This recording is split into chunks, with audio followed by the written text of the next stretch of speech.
Buenas tardes, compañeros. Mi nombre es Rodrigo Fabio Zamora. Voy a presentar la elaboración de un intercambiador de calor concéntrico o de doble tubo.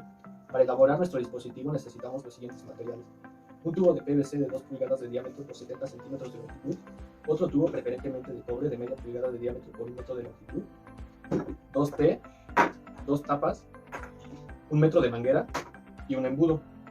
El procedimiento para construir nuestro intercambiador es relativamente sencillo. Previamente yo ya tengo listas las piezas y solo es cuestión de ensamblar y unir cada una. Como pueden observar, hice orificios en las tapas de tal forma que podamos introducir el tubo de cobre. Los intercambiadores de calor son dispositivos cuya función es transferir el calor de un fluido a otro de menor temperatura. Este fenómeno se produce a través de una placa metálica que favorezca el intercambio entre los dos sin que estos tengan que mezclarse o entrar en contacto directo. Los intercambiadores de doble tubo están constituidos por dos tubos concéntricos de diámetros diferentes. Uno de los fluidos fluye por el interior del tubo de menor diámetro y el otro fluye por el espacio anular entre los dos tubos. Así quedaría nuestro intercambiador de calor. Al final utilicé una botella reciclada para hacer otro embudo y, como pueden observar, coloqué en los extremos abrazaderas para asegurar la conexión entre la manguera y el tubo de cobre. Para comprobar que nuestro intercambiador de calor funciona correctamente, vamos a realizar el siguiente experimento. Para ello necesitamos 4 recipientes, uno que contiene agua a 75 grados centígrados, otro que contiene agua a 22 grados centígrados,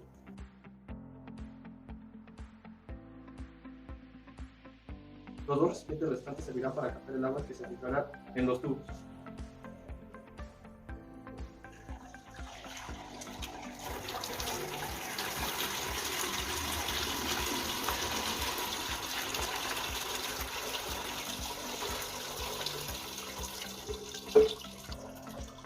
Terminado este procedimiento, tomamos las temperaturas finales del agua.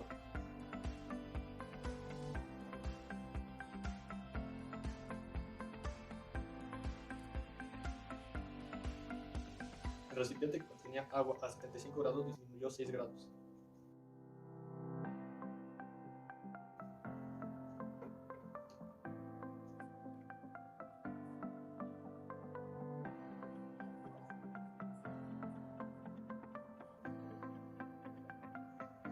El recipiente que contenía agua a 22 grados aumentó 4 grados más.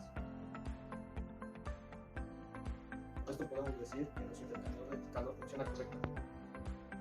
Vamos a comenzar a explicar el problema 4.9-2 del libro de Jean Koplis, enfriamiento de petróleo con agua en un intercambiador. Estos son los datos que nos da el problema y para comenzar vamos a comenzar a calcular la temperatura de salida del fluido frío mediante esta fórmula. Una vez sustituyéndola quedaría de esta manera: 5.04 por 2.09 por 366.5 menos 344.3, esto sobre 2.02 por 4.195. A este resultado se le sumaría 283.2. Nos da como resultado 310.796 Kelvin. Posteriormente, con ese dato podemos calcular la temperatura 1, sustituyendo la fórmula que es temperatura de entrada del fluido caliente menos la temperatura de salida del fluido frío, que esto ya lo calculamos. Entonces quedaría 366.5 menos 310.796, nos daría como resultado 55.7040 grados Kelvin. Vamos a calcular la temperatura 2. Para esto necesitamos saber la temperatura de fluido caliente menos la temperatura de entrada del fluido frío. Sustituyéndolo, pues quedaría 344.3 menos 283.2. Como resultado nos daría 61.1 grados Kelvin. Una vez teniendo esto, calcularíamos lo siguiente. Sabemos que cuando los fluidos calientes y fríos de un intercambiador de calor circulan con un flujo a contracorriente verdadero o con flujo paralelo, debe usarse la medida logarítmica de las diferentes temperaturas.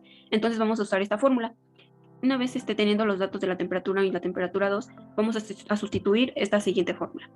Nos quedaría 61.1 menos 55.704 sobre el logaritmo natural por 61.1 sobre 55.704.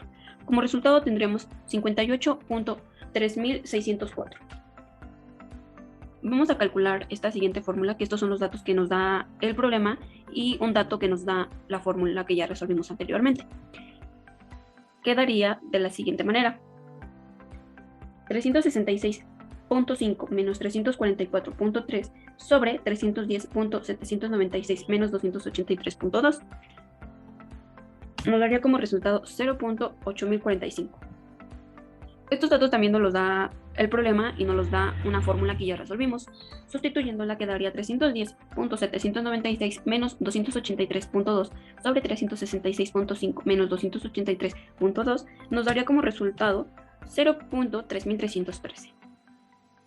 Para calcular la siguiente fórmula necesitamos saber que el factor Ft, o más bien flujo transversal, equivale a 0.97.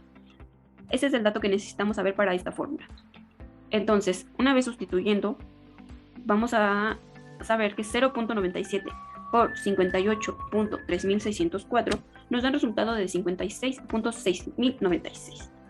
La siguiente fórmula se calculan con datos que nos da el problema, solamente es cuestión de sustituir, y nos quedaría 5.04 por 2.09 por 366.5 menos 344.3 nos da un total de 236.846 kilojoules sobre segundos Kelvin, pero necesitamos convertirlos a voltios sobre metros Kelvin. Entonces, para eso solamente necesitamos multiplicarlo por 1000 y nos daría un resultado de 233.846 voltios sobre Kelvin. Para calcular el área y finalizar nuestro problema, tenemos la siguiente fórmula. Entonces, para calcular esto, vamos a agarrar un dato que nos da el problema, vamos a agarrar dos datos que ya sacamos de dos fórmulas diferentes y sustituyéndolo quedaría de la siguiente manera. 233.845 sobre 340 por 56.6096 nos da un resultado de 12.1496 y de esta manera tenemos nuestro resultado, finalizando ya nuestro problema.